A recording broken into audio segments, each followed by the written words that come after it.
हर हर महादेव। कैसे हैं आप सब? मैं आशा करती हूँ आप सब लोग खुश होंगे, स्वस्थ होंगे अपने परिवारजनों के साथ। आप सभी का बहुत बहुत स्वागत है मेरे चैनल में। आज हम सुनेंगे श्रावण वध कथा का अध्याय 22। सावन का महीना भगवान शिव को पूर्णतः समर्पित होता है क्योंकि ये महीना उनको अत्यंत प्रिय है। ऐसे में भक्त उनकी कृपा प्राप्त करने के लिए पूरे महीने श्रद्धापूर्वक शिव जी की पूजा करते हैं। साथ ही सावन सोमवार का व्रत भी ज़रूर करते हैं। मान्यता है कि श्रावण मास में सावन व्रत कथा का पाठ करना भी अत्यंत शुभ फलदायक होता है। ऐसे में आइए विस्तार से जानते हैं इस कथा के बारे में। श्रावण मास में किए जाने वाले संकष्ट हरण व्रत का विधान। भगवान भोलेनाथ कहते हैं, हे मुनिश्रेष्ठ, श्रावण मास में कृष्ण पक्ष की चतुर्थी तिथि के दिन सभी वांछित फल प्रदान करने वाला संकष्ट हरण नामक व्रत करना चाहिए। सनत कुमार जी कहते हैं कि भगवान भोलेनाथ, यह व्रत किस विधि से करना चाहिए, इस विधि में क्या करना होता है, किस देवता की पूजा की जाती है और इसका उद्यापन कब करना होता है, इसके विषय में मुझे विस्तार से बताइए। तब भगवान शिव कहते हैं, चतुर्थी के दिन प्रातः उठकर दंत धावन करके इस संकष्ट हरण नामक शुभ व्रत को करने के लिए यह संकल्प ग्रहण करना चाहिए कि हे देवेश, आज मैं चंद्रमा के उदय होने तक निराहार रहूँगा और रात्रि में आपकी पूजा करके भोजन करूँगा। संकट से मेरा उद्धार कीजिए। हे ब्रह्मपुत्र, इस प्रकार संकल्प करके शुभ काले तिलों से युक्त जल से स्नान करके समस्त आहिक कृत्य संपन्न करने के अनंतर गणपति की पूजा करनी चाहिए। बुद्धिमान को चाहिए कि 3 मासे अथवा उसके आधे 1.5 मासे, परिमाण अथवा तृतीय अंश 1 मासे सुवर्ण से अथवा अपनी शक्ति के अनुसार स्वर्ण की प्रतिमा बनाएं। स्वर्ण के अभाव में चांदी अथवा तांबे की ही प्रतिमा सुखपूर्वक बनाएं। यदि निर्धन हो तो वह मिट्टी की ही शुभ प्रतिमा बना लें, किंतु इसमें वित्त शाठ्य ना करें क्योंकि वित्त शाठ्य करने पर कार्य नष्ट हो जाता है। रम्य अष्टदल कमल पर जल से पूर्ण तथा वस्त्र युक्त कलश स्थापित करें और उसके ऊपर पूर्ण पात्र रखकर उसमें वैदिक तथा तांत्रिक मंत्रों द्वारा 16 उपचारों से देवता की पूजा करें। हे विप्र, तिलयुक्त 10 उत्तम मोदक बनाएं। उनमें से 5 मोदक देवता के समक्ष निवेदित करें और 5 मोदक ब्राह्मण को प्रदान करें। भक्तिभाव से उस विप्र की देवता की भांति पूजा करें और यथाशक्ति दक्षिणा देकर यह प्रार्थना करें कि हे विप्रवर्य, आपको नमस्कार है।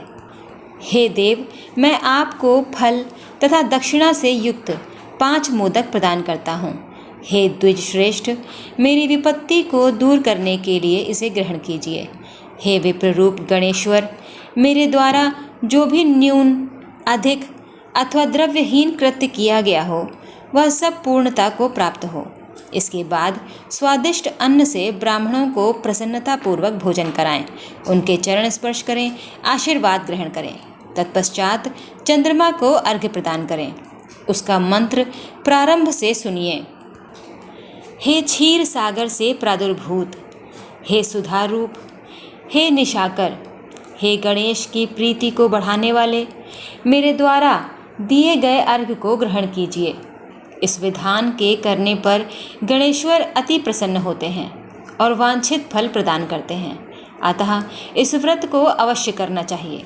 इस व्रत का अनुष्ठान करने से विद्यार्थी विद्या प्राप्त करता है, धन चाहने वाला व्यक्ति धन प्राप्त करता है, पुत्र की अभिलाषा रखने वाला पुत्र को प्राप्त करता है, मोक्ष चाहने वाला उत्तम गति को प्राप्त करता है, कार्य की सिद्धि चाहने वाले का कार्य सिद्ध हो जाता है और रोगी रोग से मुक्त हो जाता है। विपत्तियों में पड़े हुए, व्याकुल चित्त वाले, चिंता से ग्रस्त मन वाले तथा जिन्हें अपने सुहज्जनों का वियोग हो गया हो, उन मनुष्यों का दुख दूर हो जाता है। यह व्रत मनुष्यों के सभी कष्टों का निवारण करने वाला है। उन्हें सभी अभिष्ट फल प्रदान करने वाला, पुत्र, पौत्र आदि देने वाला तथा सभी प्रकार की संपत्ति की प्राप्ति कराने वाला है। हे सनत कुमार, अब मैं पूजन तथा जप के मंत्र को आपसे कहता हूँ।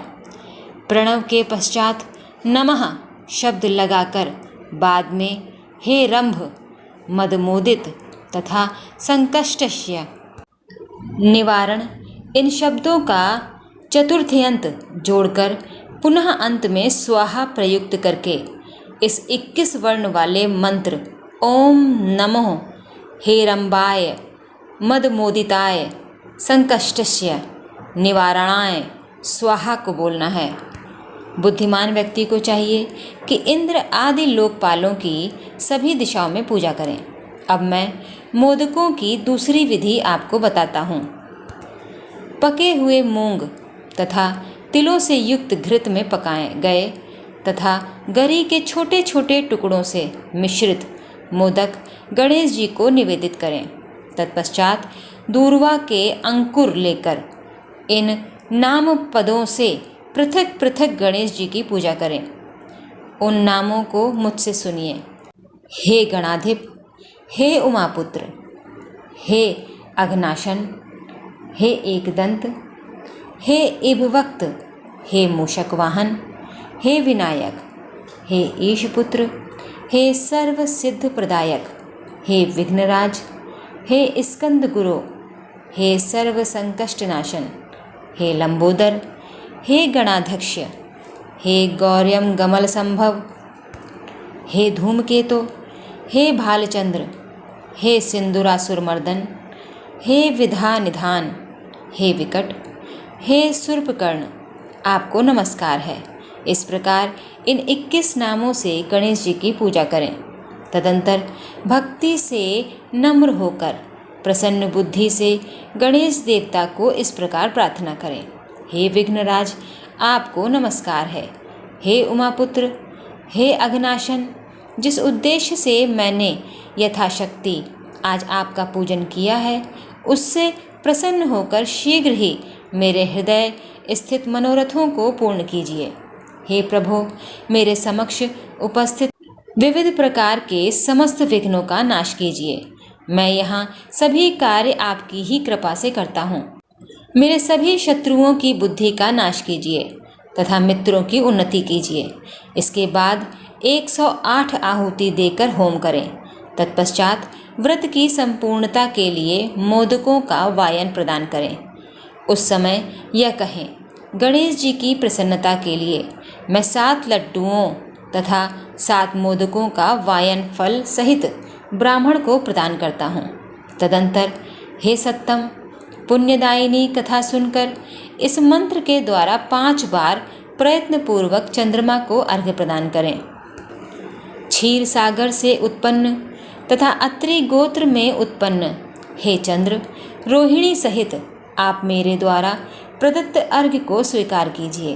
तत्पश्चात अपने अपराध के लिए देवता से क्षमा प्रार्थना करें और अपने सामर्थ्य के अनुसार ब्राह्मणों को भोजन कराएं तथा ब्राह्मणों को जो अर्पित किया हो उसके अवशिष्ट भोजन को स्वयं ग्रहण करें। मौन होकर 7 ग्रास ग्रहण करें और यदि अशक्त हों तो इच्छा अनुसार भोजन करें। इसी प्रकार 3 मास अथवा 4 मास तक विधान पूर्वक इस व्रत को करें। तत्पश्चात बुद्धिमान को चाहिए कि 5वें महीने में उद्यापन करें। उद्यापन करने के लिए बुद्धिमान को अपने सामर्थ्य के अनुसार स्वर्णमयी गणेश प्रतिमा बनानी चाहिए। तत्पश्चात उस भक्ति संपन्न मनुष्य को पूर्वाक्त विधान से चंदन, सुगंधित द्रव्य तथा अनेक प्रकार के सुंदर पुष्पों से पूजा करनी चाहिए और एकाग्र चित्त होकर नारिकेल फल से अर्घ्य प्रदान करना चाहिए। पायस से युक्त सूप में फल रखकर और उसे लाल वस्त्र से लपेटकर यह वायन भक्त ब्राह्मण को प्रदान करें। साथ ही स्वर्ण की गणपति प्रतिमा भी दक्षिणा सहित उन्हें दे दें। व्रत की पूर्णता के लिए 1 आढ़क तिल का दान करें। तदंतर विघ्नेश प्रसन्न हों ऐसा कहकर देवता से क्षमा प्रार्थना करें।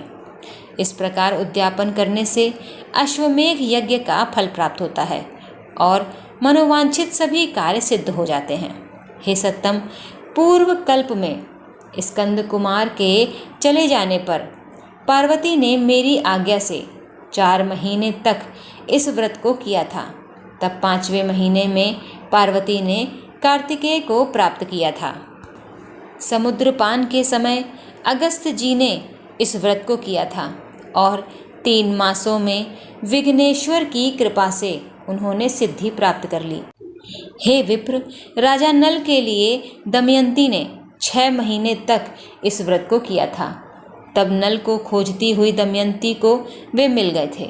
जब चित्रलेखा अनिरुद्ध को बाणासुर के नगर में ले गई थीं, तब वह कहाँ गया और उसे कौन ले गया, यह सोचकर प्रद्युम्न व्याकुल हो गए। उस समय प्रद्युम्न को पुत्र शोक से पीड़ित देखकर रुक्मणी ने प्रेम पूर्वक उनसे कहा, हे पुत्र, मैंने जो व्रत अपने घर में किया था उसे बताऊंगी, तुम ध्यान पूर्वक सुनो। बहुत समय पहले जब राक्षस तुम्हें उठा ले गया था, तब तुम्हारे वियोगजन्य दुख के कारण मेरा हृदय विदीर्ण हो गया था। मैं सोचती थी कि मैं अपने पुत्र का अति सुंदर मुख कब देखूंगी। उस समय अन्य स्त्रियों के पुत्रों को देखकर मेरा हृदय विदीर्ण हो जाता था कि कहीं अवस्था साम्य से यह मेरा ही पुत्र तो नहीं। इसी चिंता में व्याकुल हुई मेरे अनेक वर्ष व्यतीत हो गए। तब देवयोग से लोमश मुनि मेरे घर आ गए। उन्होंने सभी चिंताओं को दूर करने वाला संकष्ट चतुर्थी का व्रत मुझे विधि पूर्वक बताया और मैंने 4 महीने तक इसे किया।